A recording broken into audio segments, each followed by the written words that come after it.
சென்னை புறநகர் பகுதிகளில் வீடு வாடகைக்கு விடுவதாக கூறி 100க்கும் மேற்பட்டோரிடம் பல லட்சம் மோசடி நடந்துள்ளது. பாதிக்கப்பட்டவர்கள் ஆவடி காவல் ஆணையரகத்தில் அமர்ந்து போராட்டத்தில் ஈடுபட்டதால் பரபரப்பு ஏற்பட்டுள்ளது.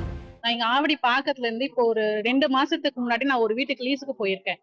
அந்த அறிவு நம்பின்ற ஓனர் கிட்ட வந்து ஆக்சுவலி அவர் ஓனரா புரோக்கரான்னு எனக்கு தெரியாது. அவர்கிட்ட வந்து நாங்க லீஸுக்கு வந்து ஒரு 4.5 லட்சம் கொடுத்து 3 இயர்ஸ்க்கு அக்ரிமெண்ட் போட்டிருந்தோம். 11 மந்த்ஸ்க்கு ஒரு வாட்டி ரெனிவல் பண்ணிக்கலாம், அப்படி இல்லைன்னா 11 மந்த்ஸ்க்கு உங்களுக்கு பிடிக்கலன்னா நீங்க உங்க பணத்தை ரிட்டர்ன் வாங்கிக்கலான்ற ஒரு அக்ரிமெண்ட் பேர்ல தான் நாங்க அக்ரிமெண்ட் போட்டது. ஆக்சுவலி என்னன்னா இப்போ ஒரு 2 days 3 days வந்து அந்த திடீர்னு ஒரு நபர் வந்து நான் தான் இந்த வீட்டுக்கு ஹவுஸ் ஓனரு, நீங்க வந்து வீடு காலி பண்ணுங்கன்னு சொல்றாங்க. எங்களுக்கு ஒண்ணுமே புரியல, என்னடா இது அப்படின்னு சொல்லிட்டு ஆபீஸ் ஆண்ட போய் பார்த்தா ஆபீஸ் எல்லாம் மூடி கிடக்கு. அப்புறம் நாங்க போட்டா அவரை வந்து அறிவு நம்பின்றவர் வந்து அரெஸ்ட் பண்ணிருக்காங்க அப்படின்னு சொன்னாங்க. நாங்க அதை விசாரிக்கிறதுக்காக கம்ப்ளைண்ட் கொடுக்கறதுக்காக பூந்தமல்லி போலீஸ் ஸ்டேஷனும் நாங்க போயிருந்தோம். ஆனா அதுல என்ன தெரியுதுன்னா அவர் இதுக்கு முன்னாடியே 3 வாட்டி இந்த மாதிரி பண்ணிருக்காருன்னும் 3 வருஷத்துக்கு கேப்பிட்டு ஒரு ஏரியாவா பண்ணிட்டு இருக்காரு. அவரு என்ன பண்றாரு, லீஸுக்கு வந்து மக்களுக்கு வீடு வந்து இப்போ நடுத்தர குடும்பத்தார வந்து வாடகை கட்ட முடியல, அதனால லீஸுக்கு போறோம்ட்டு லீஸுக்கு வந்து ஒருத்தர்கிட்டயும் வீட்டுக்கு லீஸுக்கு ஒரு 5 லட்சம் 6 லட்சம்ன்ற மாதிரி அமௌண்ட் வாங்கிட்டு அவங்களுக்கு வந்து ஒரு 1 month டிலே பண்ணி சாவி கொடுத்துடுறாரு, வீட்டுக்கு போயிடுறோம். இப்போ நான் வீட்டுக்கு போனதுக்கு அப்புறமா தான் தெரியுது ஆக்சுவலி அவர் அந்த வீட்டுக்கு ஓனரே கிடையாது. அவர் வந்து அந்த வீட்டு ஓனர் கிட்ட வந்து ஒரு டைப் மாதிரி வச்சிருக்காரு. ஆனா எங்க கிட்ட வந்து அவரு தான் ஓனர்ன்ற பேர்ல எங்களுக்கு வீடு லீஸுக்கு கொடுக்குறாரு.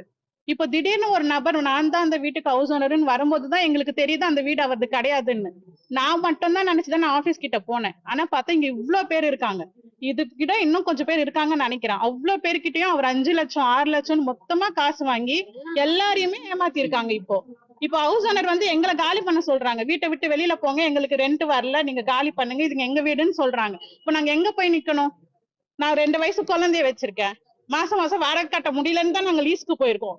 நான் ஒரு ஆட்டிசம் பேபி வச்சிருக்கேன், அவனுக்கு நான் மந்த்லி ஸ்பீச் தெரபிக்கு 20,000 பே பண்றேன், அது கட்ட முடியலன்னு தான் நான் லீஸ்க்கு போயிருக்கேன்.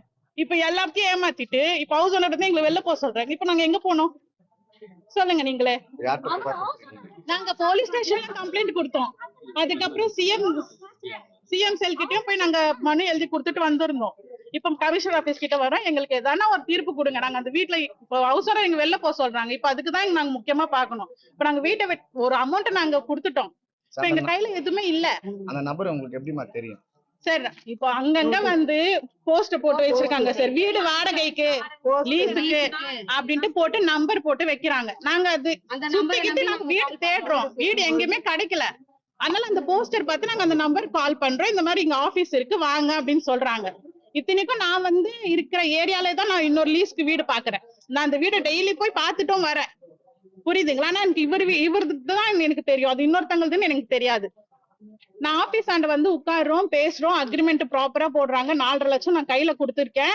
அந்த 4.5 லட்சம் கொடுக்கும் போது நான் எப்படி சொல்றது, செக்காவோ கொடுக்கல, கேஷா தான் கொடுத்துருக்கேன். நான் அது வீடியோ கூட எடுத்து வச்சிருக்கேன். நான் உங்களுக்கு கொடுத்தது 4.5 லட்சத்தையும் வாங்கிட்டு எனக்கு அந்த வீட்டு சாவி வந்து 1.5 மாசம் கழிச்சு தான் கொடுத்தாங்க.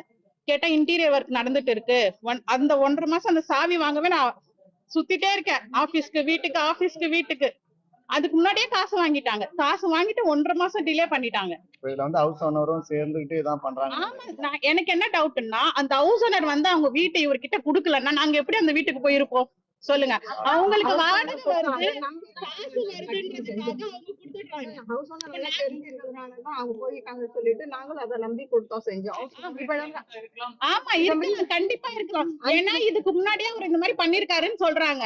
இத்தனைக்கும் வந்து நல்லா எஜுகேட்டட் ஃபேமிலியா தான் இருக்காங்க, வீடு வச்சிருக்காங்க ஹவுஸ் ஓனர் எல்லாருமே. அவங்களுக்கு தெரியாதா? அவங்களுக்கு காசு வேணும்ன்றதுக்காக எடுத்துட்டு போய் வீடு அவங்க கிட்ட கொடுத்துடுறாங்க. அவங்க கொடுத்த பேர்ல நாங்க போயிட்டு அவங்க வீட்டுல போயிடுறோம். இப்ப லாஸ்ட் யாருக்கு என்ன சொன்னாங்கம்மா கம்ப்ளைண்ட்? நாங்க இன்னும் கமிஷனர் ஆபீஸ்க்கு வந்திருக்கோம், இதுக்கப்புறம் தான் கம்ப்ளைண்ட் கொடுக்கணும். இதோ புகார் எல்லாம் எழுதி வச்சிருக்கோம். இவர் தான் அந்த அறிவு நம்பி. ஹவுஸ் ஓனருக்கு வந்து 50,000 அட்வான்ஸ் கொடுத்துறாங்க.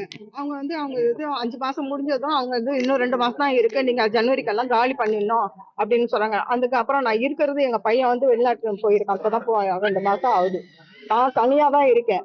அது 7.5 லட்சத்தையும் போட்டு அந்த வீடு வாங்கி என் பையன் உட்கார வச்சிருக்கேன். அதனால அவனுக்கு கல்யாணம் பண்றதுன்றதுனால 7.5 லட்சம் கொடுத்து அந்த வீட்டை நாங்க பார்த்தோம், செஞ்சோம். இப்ப என்ன ஹவுஸ் ஓனரும் காலி பண்ணுங்கன்றாங்க.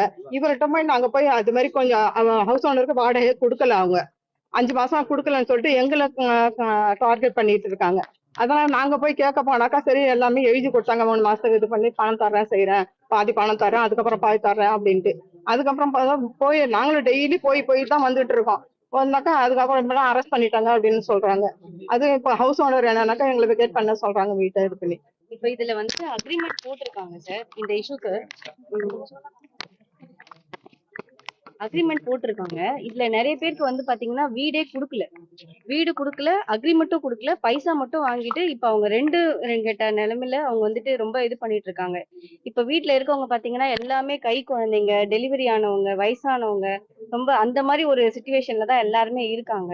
இன்னொன்னு வந்து பாத்தீங்கன்னா எல்லாருமே வந்து ஜுவல் வச்சு லோன் வாங்கி அந்த அமௌண்ட் ரெடி பண்ணி நாங்க அப்படிதான் இவங்க கிட்ட கொடுத்தது. இப்ப அந்த அமௌண்ட்டும் கொடுத்தோம், எங்களுக்கு அதுக்கான சோர்ஸ் இல்ல, அதனாலதான் நாங்க வாடகை கொடுக்க முடியலன்னு தான் நாங்க அதுக்கு போனோம். அமௌண்ட்டும் கொடுத்துட்டோம். இப்ப ஹவுஸ் ஓனர் வந்து எங்களை வெக்கேட் பண்ணுங்க அப்படின்ட்டு அவங்க சொல்றாங்க. எங்களுக்கும் இதுக்கும் சம்மந்தம் இல்லை, நீங்க வெக்கேட் பண்ணுங்க அப்படின்றாங்க. இப்ப எங்களுக்கு மெயினா வேணும்ன்றது வந்து அமௌண்ட் வேணும். அப்படி இல்லைன்னா அந்த வீட்டுல நாங்க இருக்கிறதுக்கு நாங்க வந்து 7 லட்சம் கொடுத்துருக்கோம் சார். ஆனா உங்க ஹவுஸ் ஓனர் வேற. ஆமா, எல்லாருக்குமே டிஃபரெண்ட் ஏரியா, ஒரே agent. ஒரே ஆள் தான். இது வந்து ஃபர்ஸ்ட் டைம் கிடையாது, இது வந்து ஃபோர்த் டைம் அவர் பண்றாரு. ஃபோர்த் டைம் பண்றாரு. ட்ரெண்ட ஃப்ரெண்ட் ஆக்கிக்கோங்க. தந்தி டிவியின் சப்ஸ்கிரைபர்ஸ் அண்ட் ஃபாலோவர்ஸ் குடும்பத்துல நீங்களும் இணையுங்க.